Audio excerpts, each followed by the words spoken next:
Tyson Fury thinks Andy Ruiz is going to beat AJ in the rematch.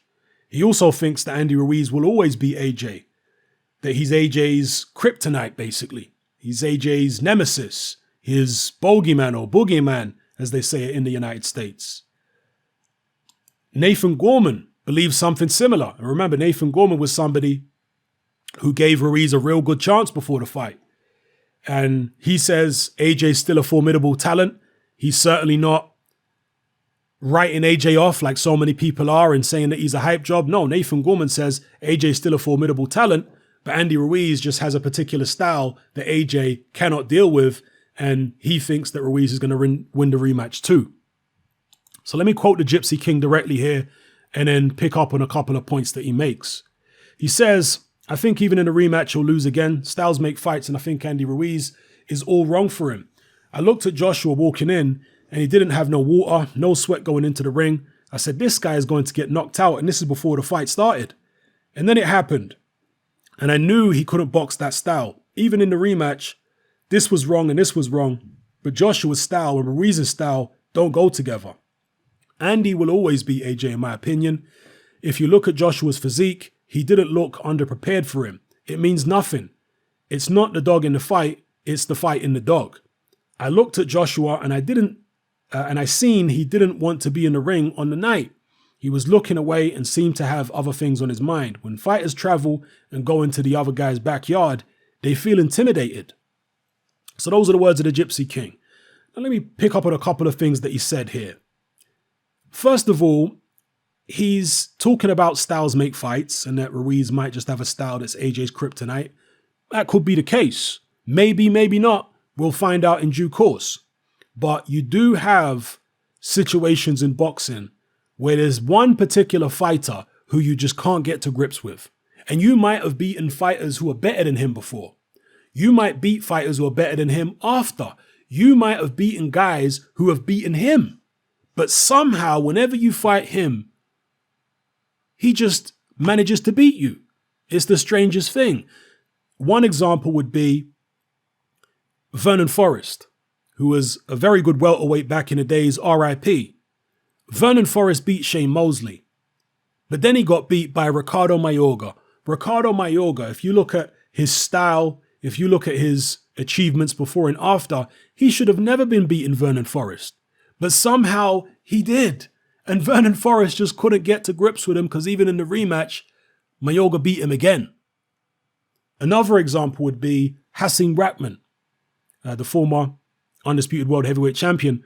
Back in the days, he lost twice to a guy called Oleg Muskayev. And Muskayev knocked him out both times in similar fashion late in the fight. Somehow, Rahman, who had beaten much better fighters than Muskayev, he couldn't get to grips with Muskayev. And I remember seeing an interview in one of the boxing publications where Rahman was talking about Muskayev, and he was like, you know what?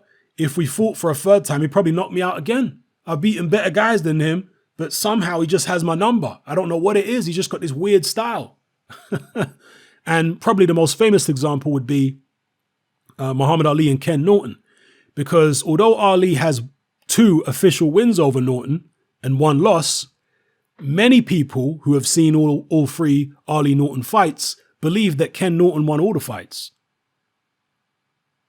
And Ali beat George Foreman. He beat Sonny Liston. He beat Joe Frazier. He beat so many great fighters, Ron Lyle, etc. But he could not get to grips with Ken Norton. George Foreman blasted Ken Norton out in 2 rounds. Ken Norton was, beaten by several fighters during the 70s. But when it came to Ali, he just knew how to box Ali. Almost better than anybody did. So you do come across situations like this where a fighter just has your number, even though you beat better guys than him and beat guys who beat him. When it comes to fighting him, you just, I don't know, it just doesn't happen. So it remains to be seen whether Andy Ruiz is that guy for AJ. He might be. People are still underestimating Andy Ruiz, in my opinion. They're underestimating his skill. We know he takes a good shot. They still can't get over the fact that he's fat, but yet he's able to do the stuff that he does. If Andy Ruiz looked like Mike Tyson in terms of his physique, people wouldn't have been so quick to make excuses for AJ. But because he looks fat, they can't get their head around a guy who looks like this beating a guy who looks like this. They can't reconcile that in their head. I would ask you to suspend your disbelief for a second and just look at what Andy Ruiz did in the fight from a technical point of view. Did AJ look nervous? Because Tyson Fury is saying AJ didn't look right before the fight. He is alluding to the possibility that AJ doesn't travel well. Look, AJ definitely looked nervous. I noticed it. Most of you noticed it. Tyson Fury noticed it. And there's a very good video here, by the way, by Dave Coldwell. It's on the Sky Sports Boxing YouTube channel, where he analyzes AJ's body language moments before the Andy Ruiz fight. And indeed, he notices that AJ looks very nervous and pensive. So we all noticed that AJ looked nervous. But many fighters become extremely nervous in the dressing room. People like Carl Froch, Nigel Benn, particularly Carl Froch, I think it was him who actually vomited in the dressing room before one of his fights, or maybe a few of his fights. That's how nervous he used to get, particularly in the early days fighting at championship level. But yet he'd still go into the ring after that and put in a performance. You know, when I was boxing as an amateur, certainly for my early amateur fights, I was extremely nervous. But when the opening bell goes, and particularly after you get hit a few times, the nerves dissipate. You know, obviously I was fighting, amateurs and not at, at an extremely high level. So there was nowhere near the kind of pressure that AJ and all these kind of guys are going to be dealing with. But still, nerves tend to dissipate after a couple rounds, in a round or two when you get hit. It feels familiar, and then it's just another fight. You forget about the crowd and all that kind of stuff. And as nervous as AJ looked before the opening bell, and he did look nervous, I think that by the third round, he had shaken the nerves. He was putting combinations together. He caught Ruiz with that big left hook. Was he anxious to get the job done and finish Ruiz off? Yes. But AJ says that's because of one-upmanship with Deontay Wilder, that he wanted to produce a spectacular knockout like Wilder did. Because I thought, in my post-fight analysis, maybe he wanted to get the fight over quickly because he was so anxious. And I guess that might be a possibility, but AJ himself says it was one-upmanship with Wilder. I don't think AJ underestimated Andy Ruiz. See, people keep saying he underestimated him. I don't think he did. AJ wouldn't have fought the way that he fought in the first 2 rounds if he had underestimated Ruiz, because he was very careful in the first 2 rounds. But after he dropped Ruiz, what I will say is he underestimated Ruiz's powers of recovery, because he felt like after that knockdown, I've got this guy and there's no way he's getting off the hook. So he jumped in there without caring about what was coming back at him, underestimated Ruiz's powers of recovery, and got clipped with a big left hook, and the rest is history.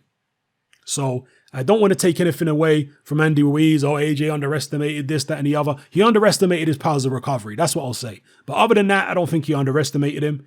And time will tell whether Ruiz has got AJ's number or not. I watched an interview on Fight Hub TV. Marcus Villegas does an excellent job on that channel. And he was interviewing Ruiz, and he asked Ruiz what was going through his head when he got dropped by that big left hook from AJ in the third. And Ruiz, it's interesting what goes through a fighter's head when they get dropped in a dramatic moment like that. And Ruiz said, I kind of blacked out at first. So I guess, that's the feeling of getting hit in the mouth with a left hook. I blacked out at first, and then I found myself on the canvas, and I was like, what the hell was that? And then he said he started praying to God. That's what was going through Ruiz's mind. He was praying to God, and he said words to the effect of, God, please help me. Give me strength now. Give me some strength. I need some strength. Help me get through this. Can you imagine? In just 10 seconds, an extremely short period of time, this guy's thinking all kinds of different stuff. It's incredible what comes into your mind in moments like that. And boy, did God answer his prayers, because just seconds later, he struck AJ with a left hook that was like the hammer of Thor, and sent AJ onto some Bambi legs and then crash into the canvas. So God answered his prayers real quick, Mr. Andy Ruiz. So yeah, those are my thoughts on Tyson Fury saying Ruiz will beat AJ again, that he'll always beat AJ, saying that he was panicked before he got into the ring. Yeah, maybe he was nervous. But as I say, after a couple rounds, I think he was his normal self again. But he just got clipped. And after that, we've seen AJ doesn't recover from a shot well. We saw that in the Klitschko fight. It took him several rounds to get his legs back and his faculties back against Klitschko. So that's a weakness that AJ has. He just doesn't recover from knockdowns very well. And in fact, AJ was working with a Navy SEAL before this fight, learning how to deal with being buzzed and being dropped. You know, I guess that was a bad omen. But you do now ask the question, why was he working with that Navy SEAL? Maybe he has been getting dropped in sparring. I don't mean just in the lead up to this Ruiz fight. There's been stories of AJ being dropped in sparring for years. Okay, so I'm sure he has been dropped in sparring in the past. I don't know if it happened in this camp, but in the past, oh yeah, he's been getting dropped. And maybe he's noticed that he doesn't recover from a shot very well, that he stays hurt for a while. And that's why he brought this Navy SEAL in. So going forward, we have to watch out for that weakness with AJ, the fact he does not recover from punches, from being hurt very well at all. He tends to stay hurt. He's not like a Tyson Fury. Fury goes down, but he recovers very quickly, like incredibly quick, whereas AJ stays groggy. Now, as far as AJ not traveling well, because that's what Tyson Fury is alluding to here, I would say the jury's still out on that. Did he look nervous? Yes, I'll say that again. But it could be a case that AJ would have lost to Ruiz in the UK. You know, I don't want to take any credit away from Andy Ruiz. AJ might have lost in the UK if the fight was in the UK as well. You know, if this first fight was in the UK. So I don't want to do that. Tyson Fury, obviously, is somebody who travels extremely well. We know that. He traveled to the Lions Den against Klitschko. He put up with all kind of shenanigans behind the scenes before the Klitschko fight, but he held it together mentally and came into the ring with a ridiculous amount of confidence. Any man who can put his hands behind his back and be clowning Vladimir Klitschko early in the fight, that shows a remarkable confidence level. And of course, he did the same against Deontay Wilder. So we know that Tyson Fury travels extremely well. AJ, some people are going to say he doesn't travel well, and I understand that. But for me, the jury's still out. Because again, I don't want to put his loss and categorize it as him not traveling well and using that as an excuse for him losing. I don't want to do that. I'd rather for now just say Andy Ruiz was the better man on the night. Maybe he's got AJ's number. Maybe he would have done this to AJ even if that first fight was in the UK. You know, we'll see. Time will tell. But let me know what you guys think in the comment section below about Tyson Fury's comments here. In fact, let me just finish up by talking about Tyson Fury's criticism of AJ. He basically said that this was it on a podcast or a radio show or a television show? It probably says somewhere here. He said that, can you imagine, you're built like an Adonis, you're 6'6", you're ripped, carved in stone, and a little fat guy who's eating every Snickers and Mars bar in the whole of California comes in there and bladders you all over. What a disgrace. If that was me, I'd never show my face in public ever again. Pretty funny by the Gypsy King. One thing I will say is Tyson Fury's never been knocked out. He has been down a few times, never been knocked out. Never lost either, although there's one fight in Tyson Fury's career which the vast majority of neutral people did feel like he lost. Ironically, it was to somebody with a not too dissimilar physique to Andy Ruiz. Obviously, this was early in Fury's career. Some of you may remember Mr. John McDermott. In his first Fury fight, it was called one of the biggest travesties in British boxing history, or in recent British boxing history at the time, when Fury fought McDermott back in 2009. Virtually everybody felt like McDermott won. And that is, again, somebody with a very similar physique to Andy Ruiz.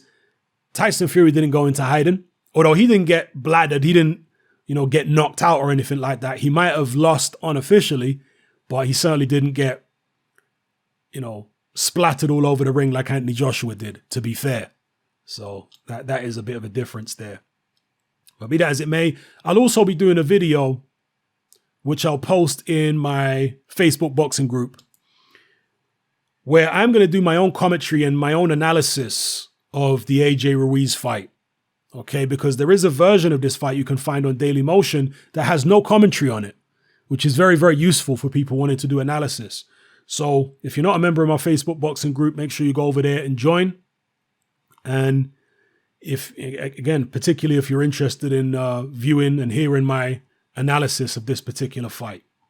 So yeah, let me know what you guys think in the comment section below about everything I've talked about in this video. It's happening, I'm out. Join me on Patreon. I upload a minimum of 2 podcasts every single week, covering a wide variety of controversial topics, as well as live stream Q&A sessions. Take a look on screen right now at some of the podcasts I've produced so far. For just $3 a month, the equivalent of about £2 a month, you get access to all my new podcasts and my entire back catalogue of past podcasts, including my popular Confessions of a Nightclub Bouncer series. You can listen on your computer or on your smartphone or tablet by downloading the Patreon app from the Google Play Store or the App Store for free. The Patreon app also allows you to download each podcast in MP3. For less than the price of a cup of coffee, you get access to dozens of hours of exclusive content. It's easy to sign up, there's no contract, and you can cancel at any time. So come and join our community of free and critical thinkers by signing up with me here on Patreon today.